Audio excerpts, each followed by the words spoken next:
Welcome back to my channel guys. और आज हम लोग लोरेटो आए हैं। हिंदी एजुकेशन है हमारा।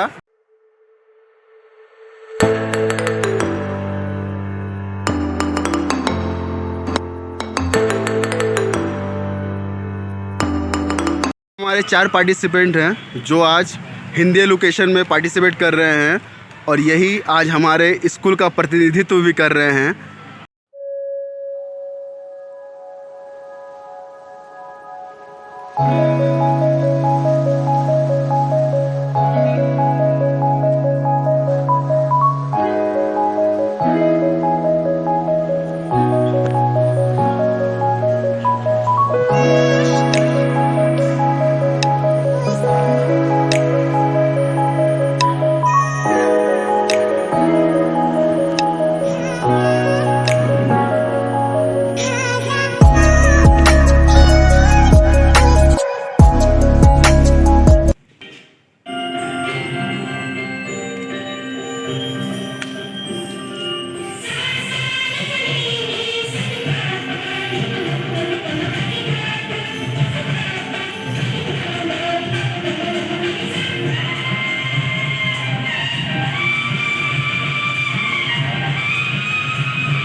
कविता का नाम है कठपुतली और इस कविता के कवि का नाम भवानी प्रसाद मिश्र। कठपुतली गुस्से से उठी, बोली ये धागे क्यों है मेरे पीछे आगे, इन्हें तोड़ दो, मुझे मेरे पांव पर छोड़ दो। सुनकर बोली और कठपुतलियां कि हाँ, बहुत दिन हुए हमने अपने मन के छंद छुए। मगर पहली कठपुतली सोचने लगी, ये कैसी इच्छा मेरे मन में जगी। धन्यवाद।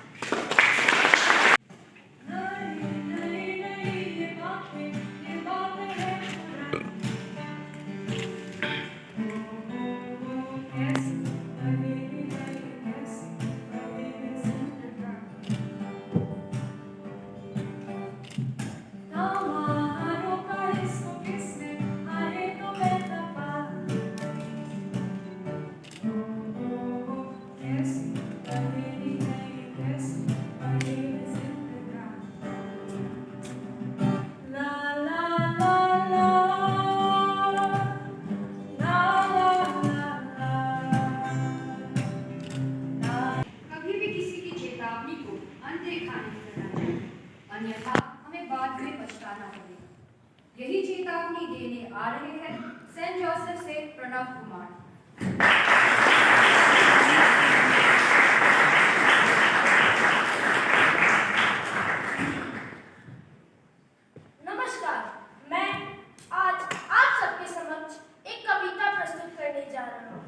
जिसका शीर्षक है कृष्ण की चेतावनी। और यह कविता रामधारी सिंह दिनकर जी के द्वारा लिखी गई है। वर्षों तक वन में घूम घूम, बाधा विघ्नों को चूम चूम, साधुप घाम पानी पत्थर, पांडव आए कुछ और निखर। सौभाग्य न सब दिन सोता है, देखे आगे क्या होता है।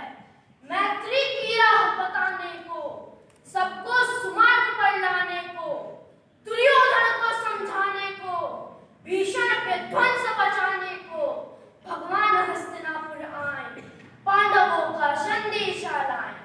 दो न्याय अगर तो आधा दो, पर इसमें भी यदि बाधा हो तो दे दो केवल 5 ग्राम, रखो अपनी धरती तमाम। हम वही खुशी से खाएंगे, परिजन पर असीन उठाएंगे। दुर्योधन वह भी दे न सका, आशीष समाज की ले न सका। उल्टे हरि को बांधने चला, जो था असाध्य साधने चला। जब नाश मनुष्य पर छाता है, पहले विवेक मर जाता है।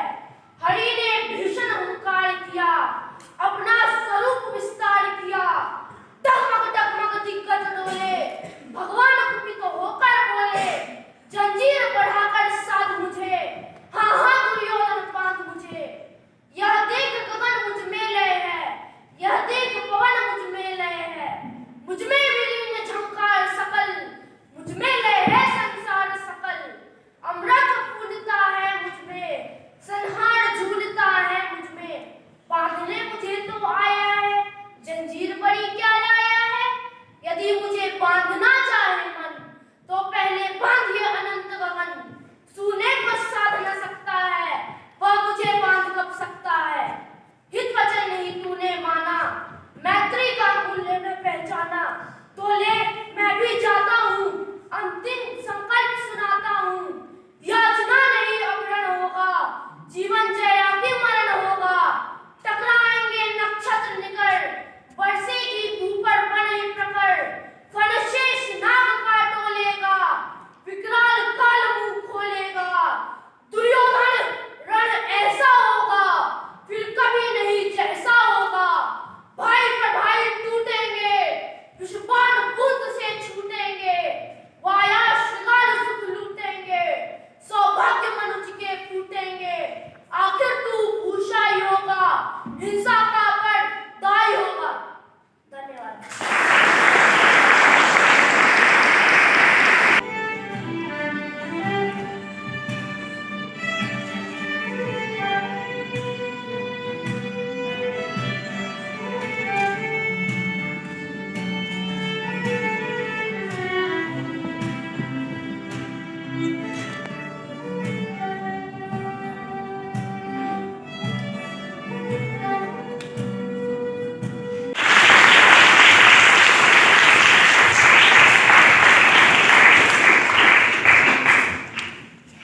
नमस्कार।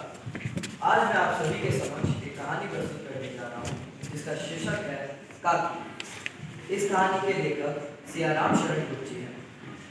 एक दिन काफी सवेरे जब शामों की नींद खुलती है, तो वह देखता है कि घर भर में कोहराम मचा हुआ है। उसकी माँ ऊपर से नीचे तक लेके एक सफेद कपड़ा लपेटे हुए कंबल पर भूमिशन कर रही है, और बाकी घर वाले उसे घेर कर बड़े करुण ढंग से विलाप कर रहे हैं।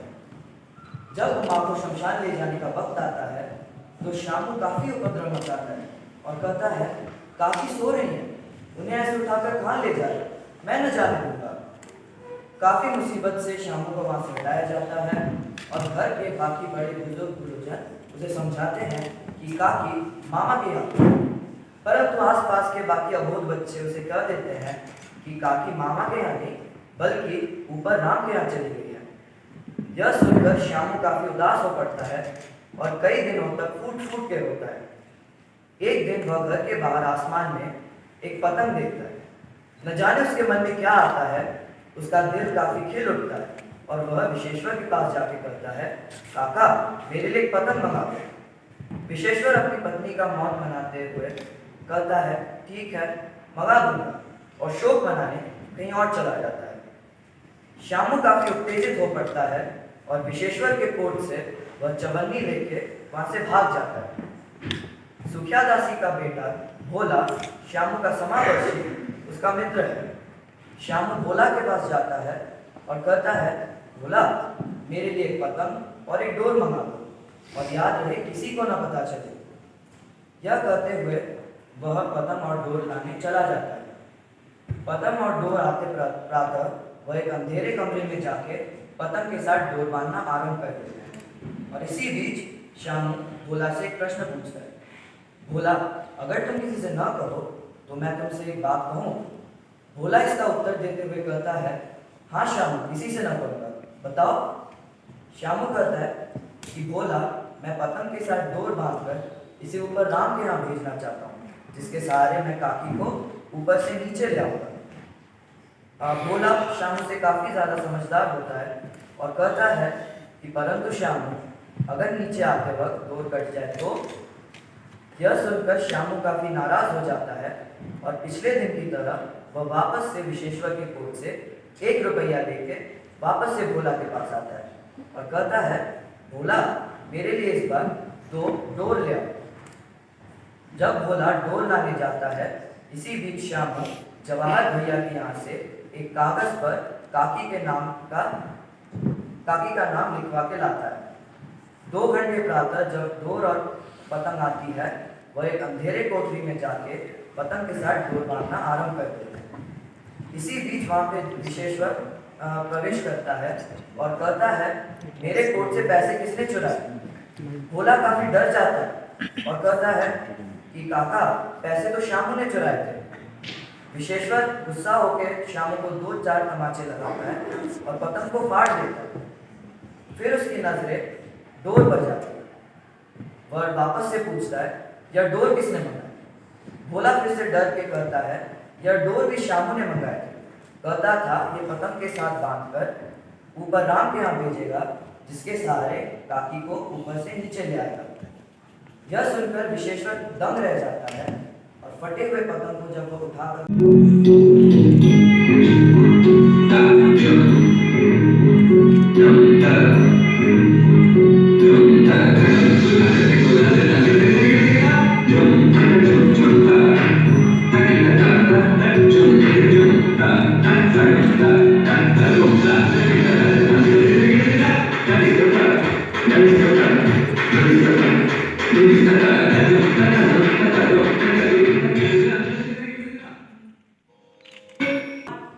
नाम तो तुम्हारा लिख लेता हूं, लेकिन जल्दी से नौकरी पाने की कोई अपेक्षा ना रखना। तुम्हारी योग्यता के हजारों व्यक्तियों ने पहले ही अपनी नाम दर्ज कर चुकी है।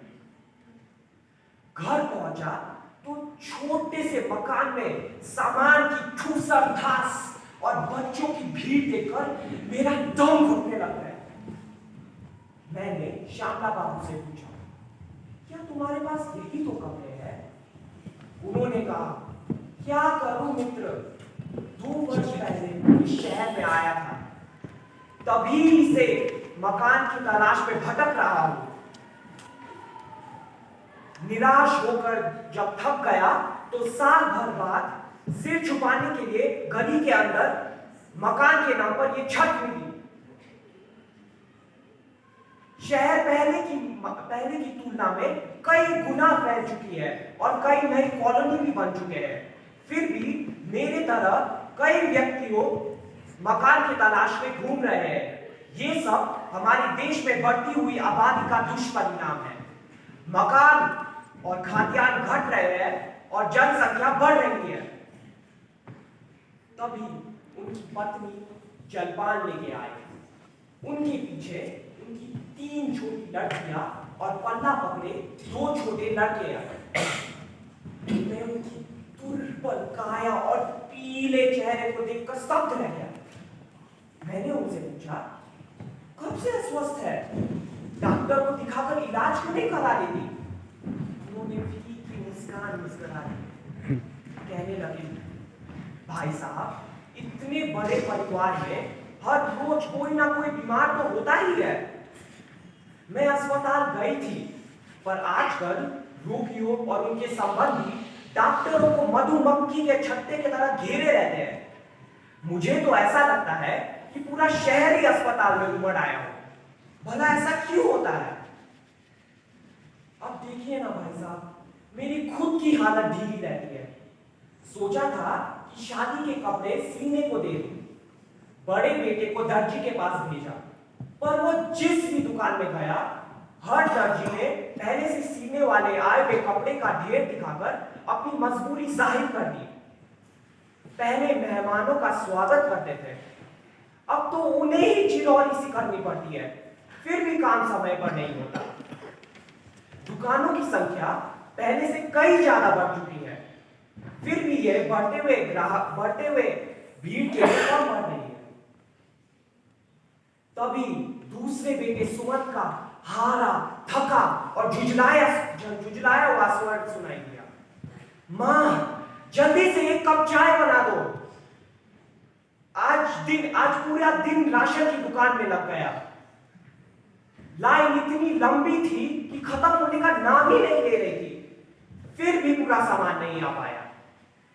मैं सोचने लगा कि ये सब का कारण क्या है। मोहल्ले मोहल्ले दुकान खुल चुके हैं, कॉलोनी की संख्या भी पहले की तुलना में कई ज्यादा बढ़ चुकी है और कई नई कॉलोनी भी बनते जाते हैं। रेलगाड़ियां और बसों की संख्या भी पहले से ज्यादा बढ़ चुकी है और चिकित्सा सुविधाओं में भी विस्तार हुई है।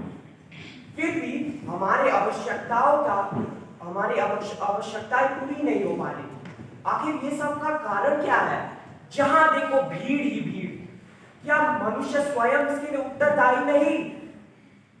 घर में बच्चों की भीड़ है, ये भीड़ भले ही हमें सुहाती हो, पर जब तक इन बच्चों के पालन पोषण की, लालन पालन की और शिक्षा दीक्षा का सुव्यवस्था ना हो, तब तक ये भीड़ हमारे लिए दुखदायी बन जाती है।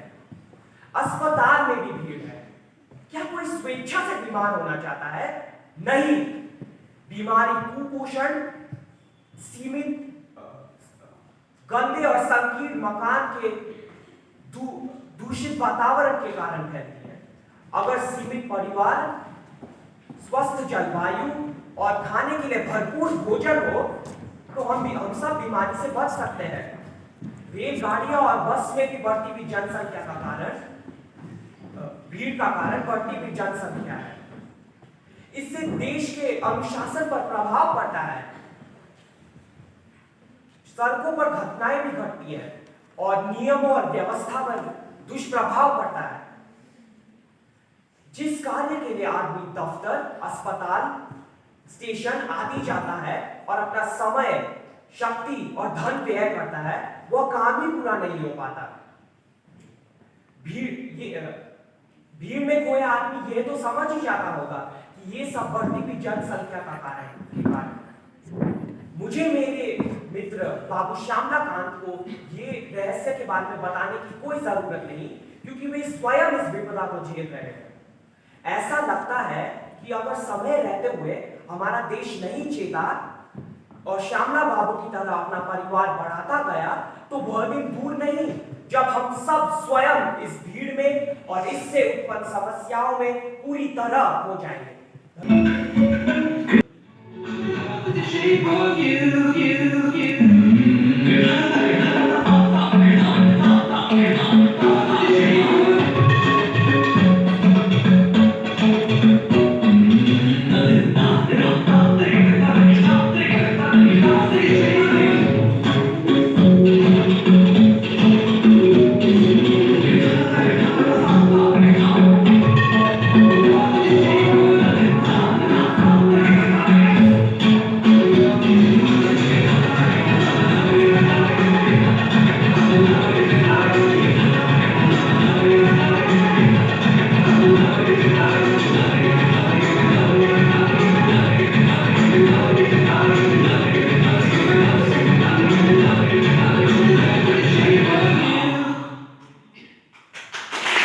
Saint Joseph North Point.